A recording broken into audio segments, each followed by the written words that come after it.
morning. Good morning.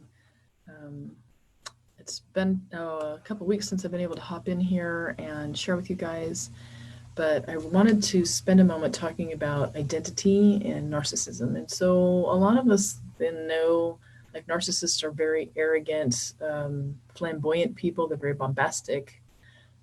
Everything they do is bigger, better, faster. Um, and typically, when we think about narcissism, we think about men, and that's not necessarily true because you can think about women who are the same way.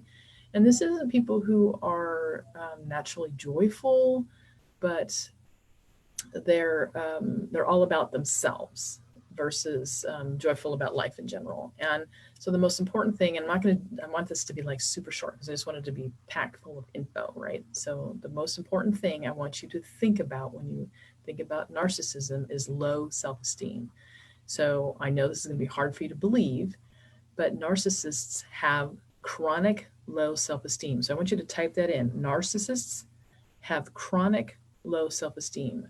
If you can remember that simple basic phrase, every time you cross over one, it's going to dynamically change the way you react with them or what you expect from them or what you receive from them or the way you understand them.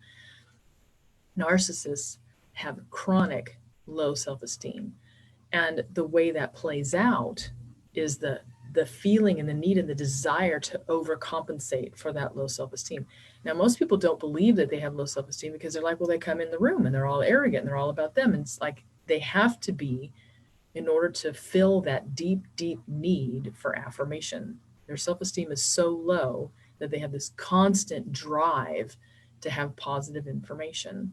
And so they'll do anything at any time to make it about them because somewhere in their past they've received this message that they don't have value or that they don't matter, and so they have this very deep pit emptiness about their self-worth.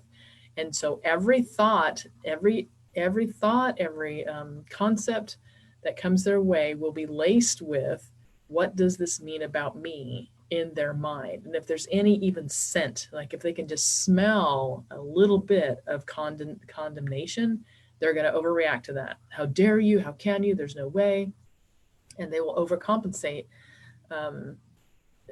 with the glorious things that they've done. So they can't ever be wrong or bad because they already have such low self-esteem, and it is so painful that to have somebody add to that is intolerable. So they'll cut you down, they'll put you down, they'll discredit you because they can't handle the information that you're giving them. And so if you look at anybody who is narcissistic in any way and you go digging in their past, you'll find something somewhere that caused them to believe that they're not good enough or valuable. And so they spend the rest of their life overcompensating for that. So as people cut them down, then they'll overcompensate for that.